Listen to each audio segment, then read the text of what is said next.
വെള്ളാപ്പള്ളിക്ക് വി.ടി. സതീശന്റെ പേരറിയില്ല അത്ര, അങ്ങനെ ഒരു നേതാവിനെ അറിയില്ല അത്ര. ഇത് ഞാൻ വെറുതെ പറയണല്ല, നിങ്ങൾ ഈ വോയിസ് ഒന്ന് കേട്ട് നോക്ക്. പേര്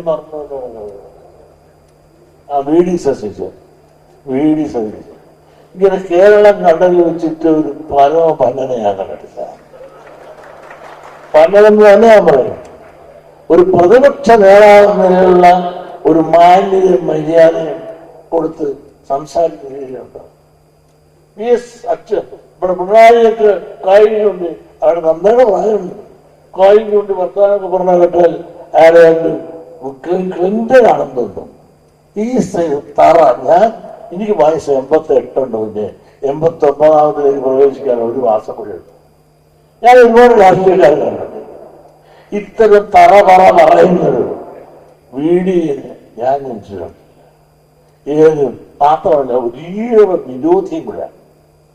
ഈഴവെന്ന് പറഞ്ഞാൽ കടിച്ചു വിടാൻ എത്രമാത്രം മോശം വാക്കുകൾ ഉപയോഗിക്കാൻ പറ്റുമോ അത്രയും മോശം വാക്കുകൾ എല്ലാം ഇതിൽ വെള്ളാപ്പള്ളി ഉപയോഗിച്ചിട്ടുണ്ട്. എന്നാലും വി.ടി. സതീശനെ അറിയില്ല പറയണ വെള്ളാപ്പള്ളി എങ്ങനെ ഈ ഒരു ജാതിയുടെ സെക്രട്ടറി ആയത്? ആ ജാതി സെക്രട്ടറി ആവാൻ ബാക്കിയുള്ള MLA-മാരെ മന്ത്രിമാരെ അറിയണം എന്നൊന്നും ഇല്ലല്ലോ, പൈസ മാത്രം പോരെ, അതായിരിക്കും ഉദ്ദേശിച്ചിട്ടുണ്ടാവുക. ഇത് മാത്രമല്ല വെള്ളാപ്പള്ളി പറഞ്ഞിരിക്കണത്, UDF ഇപ്രാവശ്യം അധികാരത്തിൽ വരില്ല എന്ന് ശക്തമായിട്ട് തന്നെ വെള്ളാപ്പള്ളി പറഞ്ഞിട്ടുണ്ട്. ഇത് മാത്രമല്ല വെള്ളാപ്പള്ളി പറഞ്ഞിരിക്കണത്, UDF ഇപ്രാവശ്യം അധികാരത്തിൽ വരില്ല എന്നടക്കം പറഞ്ഞു. ഇത് കേട്ട വി.ടി. സതീശൻ ആ വെല്ലുവിളി അങ്ങോട്ട് ശരിക്കും ഏറ്റെടുത്തിട്ടുണ്ട്. അതിന് വി.ടി. സതീശൻ മറുപടി പറഞ്ഞത്, താൻ എന്തായാലും ജാതി നേതാവായിട്ട് അവിടെ തന്നെ ഇരുന്നോ, രാജിയൊന്നും വെക്കണ്ട, UDF അധികാരത്തിൽ വരേണ്ട കാര്യം ഞാൻ നോക്കിക്കോളാം എന്ന് വി.ടി. സതീശൻ പറഞ്ഞിട്ടുണ്ട്. അപ്പൊ വെള്ളാപ്പള്ളി ഒന്ന് ട്രാക്ക് മാറ്റി, UDF ജയിക്കില്ല എന്നൊന്നും ഞാൻ പറഞ്ഞില്ല, 98 സീറ്റ് പിടിക്കില്ല എന്നേ ഞാൻ പറഞ്ഞുള്ളൂ. 98-ൽ 97 സീറ്റ് കിട്ടിയാലും വെള്ളാപ്പള്ളി രാജിവെക്കേണ്ടതില്ല. ബുദ്ധി പോയത് പോക്കണ്ട. അതിന്റെ ഇടയിൽ പറഞ്ഞു 98 സീറ്റ് UDF കിട്ടിയ അദ്ദേഹം രാജിവെക്കും, 97 വരെ അദ്ദേഹത്തിന് അദ്ദേഹം മാറണ്ട. ശരിക്കും പറഞ്ഞാൽ വി.ടി. സതീശൻ ഒരു ഭാഗ്യമുള്ള നേതാവാണ്.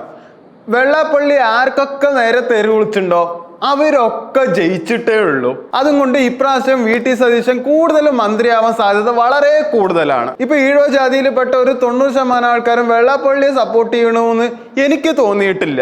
ആ കൂടെ 10% മാത്രമേ സപ്പോർട്ട് ചെയ്യുള്ളൂ. അതുപോലെ ജാതി നേതാവാൻ എന്തായാലും ജനങ്ങൾ വോട്ട് ചെയ്യേണ്ട ആവശ്യമില്ല. അതെന്തായാലും സ്വാധീനത്തിന്റെ ബലത്താണ് മൂപ്പര് വന്നിരിക്കണെന്നുള്ളത് എല്ലാവർക്കും അറിയാം. ഇതുപോലെ 2016 പിണറായി സർക്കാർ ഒരിക്കലും ഭരണത്തിൽ വരില്ല എന്ന് പറഞ്ഞിട്ട് വെള്ളാപ്പള്ളി ശ്രീനാരായണ ഗുരുവിടെ തലയില്ലാത്ത പ്രതിമയും പിടിച്ചിട്ട് റോഡ് ഷോ കുറെ നടത്തിയിട്ടുണ്ടായിരുന്നു. അതിൽ കുറെ വർഗീയത പറഞ്ഞിട്ടുണ്ടായിരുന്നു. എന്നിട്ട് എന്തായി, വമ്പിച്ച ഭൂരിപക്ഷത്തിൽ പിണറായി വിജയൻ വരികയും ചെയ്തു. ഇപ്പൊ വി.ടി. സതീശന് എതിരെ തിരിഞ്ഞിരിക്കുന്നു.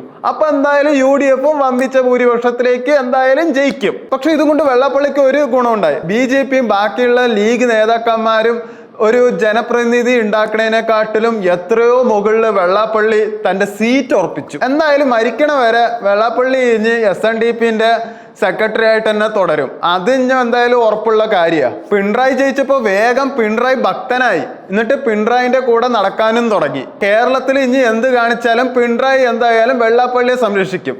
നേരെ മകനെ BJP-യിലേക്ക് വിട്ടു. അപ്പൊ കേന്ദ്രത്തിന്റെ സപ്പോർട്ടും കിട്ടും.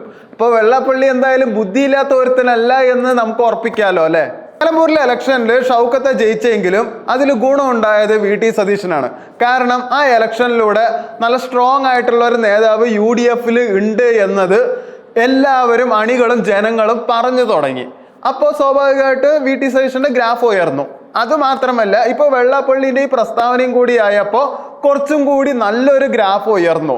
എന്തൊക്കെ പറഞ്ഞാലും വെല്ലുവിളി സ്വീകരിക്കുക പറഞ്ഞാൽ അതൊരു നേതാവിന് വേണ്ട നല്ലൊരു ക്വാളിറ്റി തന്നെയാണ്. അതുകൊണ്ട് വി.ടി. സതീശന് ആ ക്വാളിറ്റി ഉണ്ട്. അതുകൊണ്ട് അവർക്കൊരു ഹാറ്റ്സ് ഓഫ് കൊടുക്കാം. കാരണം സമുദായ നേതാക്കന്മാർക്കെതിരെ ബാക്കിയുള്ള നേതാക്കന്മാർ അധികം കളിക്കാൻ പോവാറില്ല.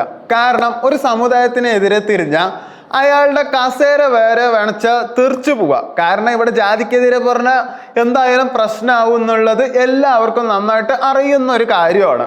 അങ്ങനെയുള്ള ഈ നാട്ടിലാണ് വി.ടി. സതീശൻ വെല്ലുവിളി ഏറ്റെടുത്തിട്ട് പച്ചയ്ക്ക് തിരിച്ചു പറഞ്ഞത്. അതുകൊണ്ട് വി.ടി. സതീശനെ പ്രശംസിച്ചിട്ട് അഖിൽ മാരാരും ഒരു പോസ്റ്റ് ഇട്ടിട്ടുണ്ട്, നത്തിങ് ഈസ് ഇമ്പോസിബിൾ എന്നൊക്കെ പറഞ്ഞിട്ട്. അഖിൽ മാരാർ നേരെ BJP-ന്ന് കോൺഗ്രസിലേക്ക് മാറിയത് എല്ലാവർക്കും അറിയാം. കൂടുതലും കൊട്ടാരക്കര MLA സ്ഥാനത്ത് എന്തായാലും നിൽക്കും. ഇപ്പോ അഖിൽ മാരാറിന്റെ പുതിയൊരു സിനിമ വരുന്നുണ്ട്, മുള്ളൻകൊല്ലി പറഞ്ഞിട്ട്. അതിന്റെ പ്രൊമോഷൻ വന്നതാരാ? ചാണ്ടി ഉമ്മനും. എല്ലാം കൂടി കോർത്തിണക്കി വായിക്കുമ്പോ എന്തായാലും ഇലക്ഷനും വരുന്നുണ്ട്. അതിനു മുന്നേ ഒരു സിനിമ, ആ ബ്രാൻഡിങ് നോക്കൂ.